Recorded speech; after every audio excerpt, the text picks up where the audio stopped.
Rightio, welcome to an album review, and this is the first part of the Iain Gillan story. We're going to go through all the bands that Iain was involved with, except Black Sabbath because we've done them. Deep Purple, we're going to look at the live stuff because we've already done Deep Purple studio albums when we did John Lord. Going to look at the Javelins, we're going to look at his solo stuff, Gillan and the Iain Gillan band. So we've got loads to look at, so we're going to start at the very beginning and start with episode 6. They were an English rock band formed in Harrow, which is London, in 1965. Now, the band did not have commercial success in the UK, releasing 9 singles that all failed to chart, but they did found some minor success in all places. It featured obviously Iain Gillan, Roger Glover, who left in 1969 to join Deep Purple, while drummer Mick Underwood, as the name will know, founded Quatermass and then later collaborated with Iain Gillan again. So the people that were in episode 6, we've got Sheila Carter Dimmock, who was vocals and keyboards. She was in the band from 1964 to 1974. Terry Lander was guitar, 1964 to 74. Graham Carter Dimmock was vocals and guitar from 1964 to 1969. Roger Glover was bass guitar from 1964 to 69. Harvey Shield played drums from 64 to 67. Andy Ross was vocals from 64 to 65. Iain Gillan was vocals from 65 to 69. John Kerrison was drums 67 to 68. Mick Underwood came in 68 to 72. John Gustafsson, another name known in the rock world, was bass guitar from 69 to 72. Tony Dangerfield 72 to 74. Dave Lawson drums 72 to 74. So all these there with all the people that went through the band. Now, they didn't release an official album, but I managed to get hold of a little ditty called The Pie Anthology, which was released in 1991. There are quite a few little compilations album, but this is the only one I've got. So this is the one I'm going to base it on.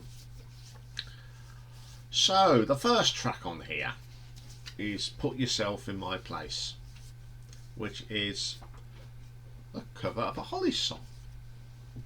It's a really good song, and they don't do a bad cover of it. Yeah, and Iain's got a fantastic voice anyway, so whatever he sings it really good.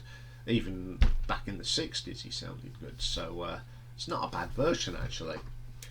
Okay, then we get a track called That Is All I Want. This was wrote by Mr. Roger Glover. It's okay, it's a bit of a poppy song I suppose, but I've heard worse. Then we have a track called When I Hear the Trumpets Blow.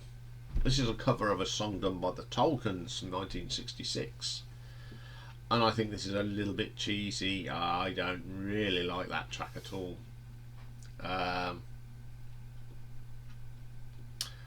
Then we have a track called True Love Is Funny. Yeah, less we say about that, the best. Not very good at all. Then we do there's another cover version we've got Here, There and Everywhere. Not a bad version of the Beatles song. It was from Revolver. I can live with it. Then we have another Roger Glover song, and it's called The Mighty Morris 10. It's alright. It's alright. That's all I'll say about it. Yeah. Yeah, don't play this album very often. You can tell, can't you? Then we have another cover. I Will Warm to Your Heart. A Charles Aznavour record. This is actually sung by Sheila Carter Dimmock. And it's not bad. She's got a very nice voice, and I don't mind that version. I'm okay with that. And then we get Incense. Absolutely awful.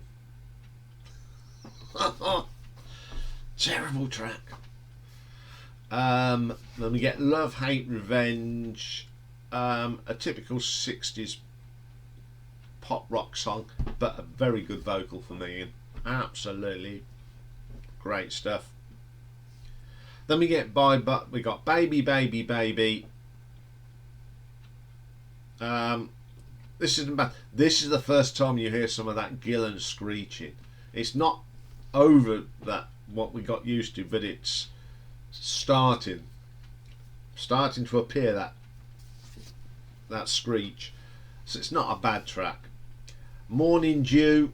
I don't like that at all. Awful song. Absolutely rubbish. I thought I would just describe it. Sunshine Girl, another Roger Glover track, but not one of his best. sorry Roger, we will have to start somewhere, but that wasn't very good at all. I Can See Through You, another Roger Glover track, but I'd say this is brilliant. This is a really good rocky track. Best vocal for me in Gillan that I think he did when he was in episode 6, and one of the best tracks on this little compilation. It's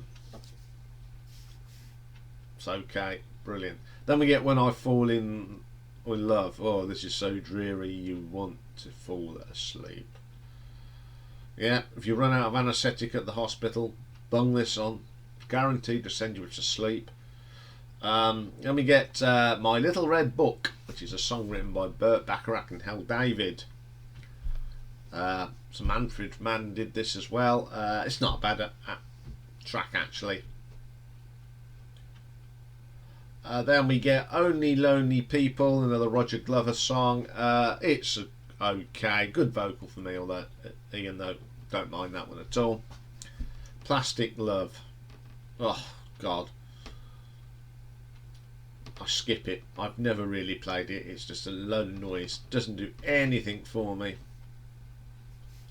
Then they do a version of The Way You Look Tonight, which was originally sang by Fred Astaire of all people. It's okay, not the best track. Time and Motion Man, awful again. Awful. Then we got Mozart versus the Rest. It's just like Mozart compilations played rock version. It's not bad, I don't mind listening to that. Little One, it isn't too bad. It's got brass on it, but it didn't really suit Iain's voice in this. No, it wasn't nothing like anything doing with the concert stuff with Purple. It was more da da da da da sort of brass, and it's pretty naff. The album, I can understand why these songs didn't chart, because they're not particularly good, but they have to start somewhere, don't they? And marks out of 10 for Roger, gives him 10 out of 10 for start writing some songs. Iain's vocal isn't too bad, you know. We're so glad that he went on to do better things. So did Roger Glover, of course, and some of them went off and did session work and formed bands as well. So on the whole, it's an album I don't play very much. I just got it because it featured Iain Gillan and Roger Glover and Mick Underwood. But yeah, what I purchased that wasn't the best purchase. I mean, I only paid a few quid for it, so I wasn't out of pocket. So I'm going to give this an RTO ranking of 6 out of 10 because it's more on Iain and Roger's contribution to the band. That's all it purely is. Okay, that's it for the week. All it leaves me to say is have a great weekend, everyone, and I'll see you on Monday, where we'll be looking at Aussie rockers, the Kings of the Sun, and then we got part 2 of Iain Gillan. He was part of the cast for Jesus Christ Superstar. I've been listening to it this week, and it is fantastic to hear Gillan playing Jesus. Lots of Gillan screeches, but we'll talk about that on Monday. So have a great weekend, everyone, and always thank you for listening and watching. Bye for now.